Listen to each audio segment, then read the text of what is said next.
Salut! Eu sunt Florin și astăzi o să merg la un lac foarte frumos care s-a gândit și ceasul să vorbească acum. Stai să se oprească. După cum am spus, astăzi merg să vă arăt un lac foarte frumos de aici. E un pic de mers, dar merită, vă garantez. Ia uitați ce frumos a nins și pe aici.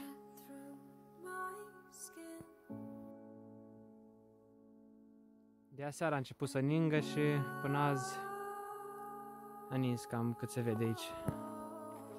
Dar azi a fost și soare și s-a mai topit din zăpada care a fost. Hai zi, e destul de interesant drumul. Adică nu m-am așteptat să urc atât. Dar ia uitați ce frumos e pe aici. Cum a nins și cu copaci tot. Foarte frumos. Și acum tot o luăm pe drumul ăsta să vedem.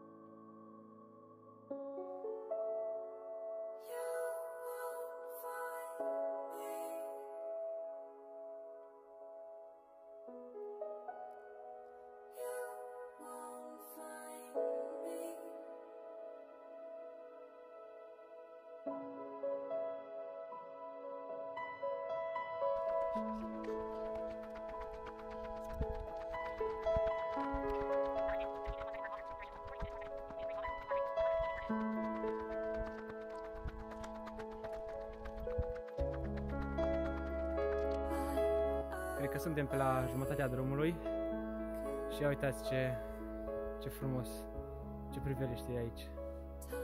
Hai că vă arăt cu camera din spate. Hai că am venit cu camera din spate. Da, cred că mai bine e să filmez cu GoPro. Ia, hai zi cu GoPro. Mult mai bine. Deci se vede genial. Ia uitați, chiar în față, aici,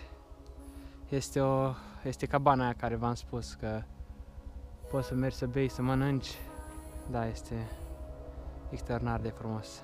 Și aici nu mă așteptam că o să am priveliștea asta, dar e foarte frumos.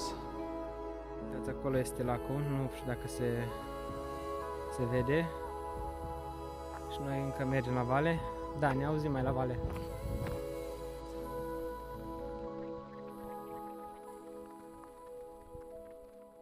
Hai că am ajuns pe un drum mai bun.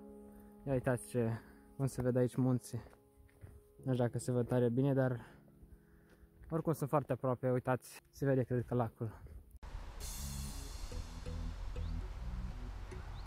Ia uitați ce frumos.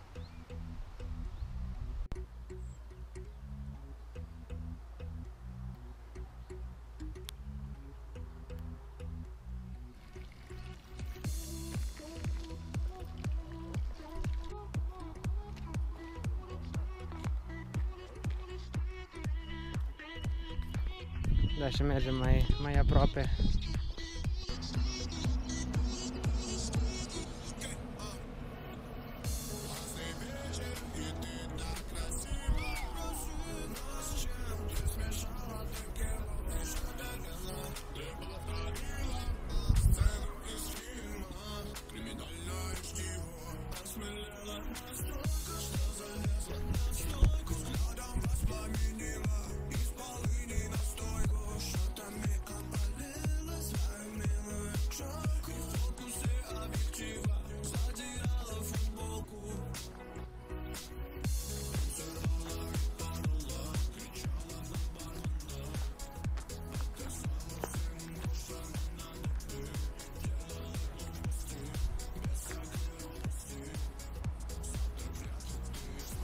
Da, după cum vedeți am ajuns de mai înainte, dar abia acum am început să vorbesc.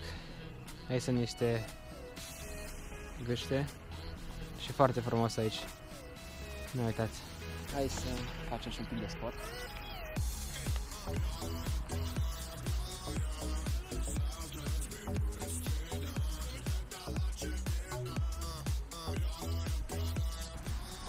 Da, și cam ăsta e lacul pe care am vrut să vi-l prezint astăzi. Eu zic că e foarte frumos și e și mare.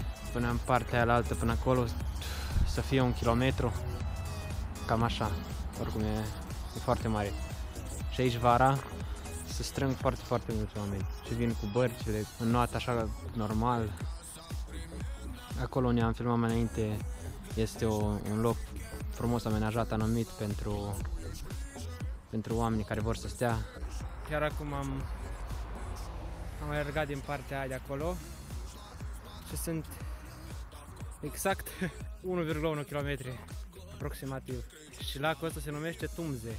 Eu v-am lăsat, până data viitoare, nu uitați, faceți mult sport și încercați să vizitați cât mai multe locuri, pentru că doar cu asta o să rămâneți, cu locurile pe care le-ați vizitat. E frumos, chiar foarte frumos să vizitezi locuri. Acum că sunt la tine în zonă sau trebuie să mergi undeva, dar merită toți banii, cum se spune. Ne vedem data viitoare. Pa, pa!